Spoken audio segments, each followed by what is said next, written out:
Emergency की 50वीं वर्षगांठ पर किया पुरानी यादों को ताज़ा।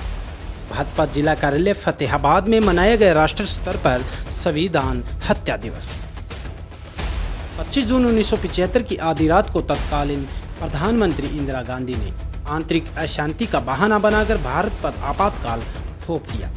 यह निर्णय किसी युद्ध या विद्रोह के कारण नहीं, बल्कि अपने चुनावों को रद्द किए जाने और सत्ता बचाने की हताशा में लिया गया था। कांग्रेस पार्टी ने इस काले अध्याय में न केवल लोकतांत्रिक संस्थाओं को रोंदा, बल्कि प्रेस की स्वतंत्रता, न्यायपालिका की निष्पक्षता और नागरिकों के मौलिक अधिकारों को कुचलकर यह स्पष्ट भी कर दिया था कि जब जब उनकी सत्ता संकट में होगी, वे संविधान और देश की आत्मा को ताक पर रखने से पीछे नहीं हटेंगे।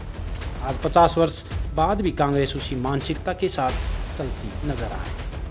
आज भी सिर्फ तरीकों का बदलाव हुआ है, बल्कि नीयत आज भी वैसी ही तानाशाही वाली है।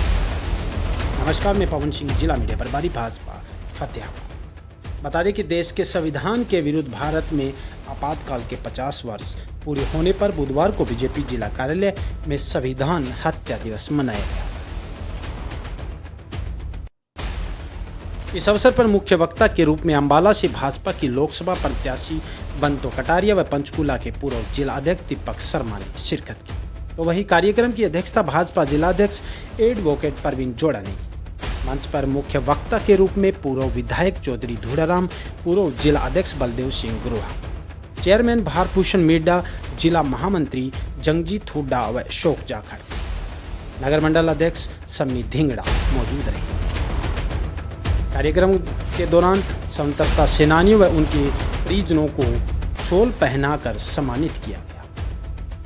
तो वहीं मौजूद बंतो कटारिया ने कहा कि आपातकाल कोई राष्ट्रीय आवश्यकता नहीं, बल्कि कांग्रेस और एक व्यक्ति की लोकतांत्रिक विरोधी मानसिकता का परिचय था।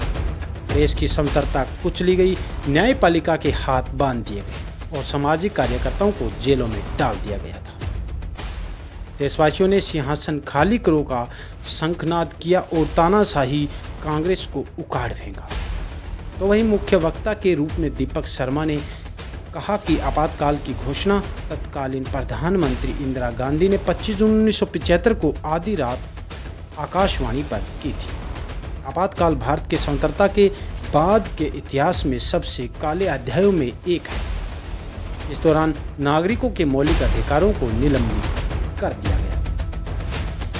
कार्यक्रम में लोकतांत्रिक सेनानी, जिला लोकतांत्रिक सेनानी संघ जनसंघी महेंद्र, मोहनलाल आर्य टोहाना से, फूल सिंह एडवोकेट नेहवाला से, कंवल किशोर रतिया के परिजन सुनीता देवी, स्वर्गीय संत लारुखाया के परिजन कृष्णा देवी व गुलशन रुखाया, धर्मपाल चावला व स्वर्गीय सतपाल ग्रोवर रतिया के परिजन कमला रानी व लवली ग्रोवर, स्वर्गीय रामा सिंह एडवोकेट के परिजन रविंदर एडवोकेट भोरिया, कमल किशोर रतिया के परिजन ब्रजेश कमल, महेंद्र मेहता, स्वर्गीय चौधरी बलबीर सिंह के पुत्र रणवीर सिंह, ओम प्रकाश ग्रोवर के पोते सोनलाल ग्रोवर व पुत्र वधु रीटा ग्रोवर को शॉल भेंट कर सम्मानित किया गया।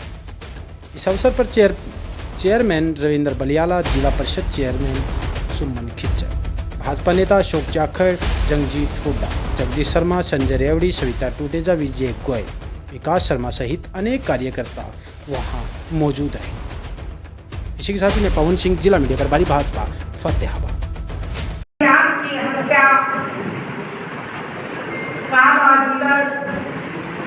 इंदिरा गांधी की तानाशाही, तीनों चीजों को बनाकर एक शब्द कहा जाए कि इमरजेंसी का वो दिन 1975 का 50 साल पूरे होने पर भारतीय जनता पार्टी आज आपके बीच में उसको दोहरा है।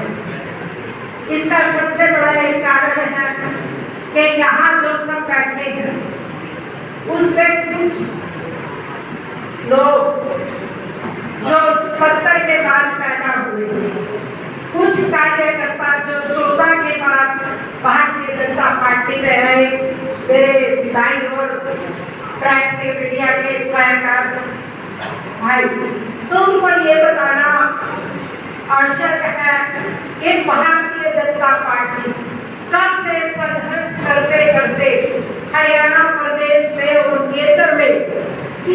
बार सत्ता में आई है और 2 स्ट्रोक हरियाणा में भी तीसरी बार सत्ता में आई। इमरजेंसी के समय 1975 में अपनी उम्र भी 10 साल की रही तो पिताजी किसान का काम करते थे, तो हम स्कूल से जब छुट्टी होती थी तो खेत में जाते। रात को एक ट्रक आता है बस्ती में और वो सबको जितने पुरुष हैं, क्योंकि उस समय पुरुष बाहर गली में सोते थे, महिलाएं अंदर सोती, तो पुरुषों को गली में से उठा कर ले जाते हैं। मैं घरोटे की रहने वाली हूँ तो पता चलता है कि सब करनाल हॉस्पिटल में है, उनकी नसबंदी करके घर में जोड़ा जाता है। मैं आते हुए बता रही थी कि इतनी जल्दबाजी थी कि एक की नसबंदी ठीक नहीं हुई, 2 महीने बाद उसका बेटा हो गया, उसने सरकार से 5 लाख रुपया मुआवजा लिया, क्योंकि उसके पास 5 बेटे और 3 बेटियां पहले भी।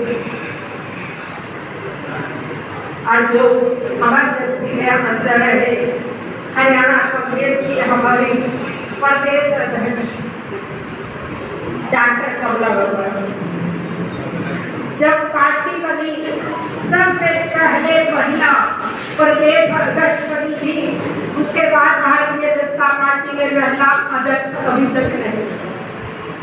जब हम उनसे सुनते थे 1984 में अपनी शादी हुई तो उनसे मिलने का सौभाग्य मिला, काम करने का सौभाग्य मिला।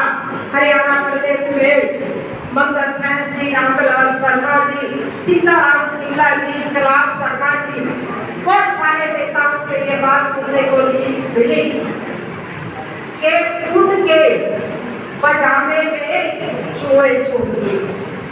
भारत का डंका बजाया है, आर्थिक दृष्टि से चौथे नंबर पर लेकर आए। जब सर्वांगीण विकास भारत का हो रहा है तो कांग्रेस उस व्यक्ति के ऊपर ये बार बार एलिगेशन लगाती है, पूरी पार्टी के ऊपर, संघ के ऊपर, जिन्होंने संघर्ष सहा, उन सब लोगों के ऊपर लोकतंत्र का संविधान को खत्म करने की बात पूरे लोकसभा में उन्होंने खूब लाल किताब पकड़ पकड़ कर करी।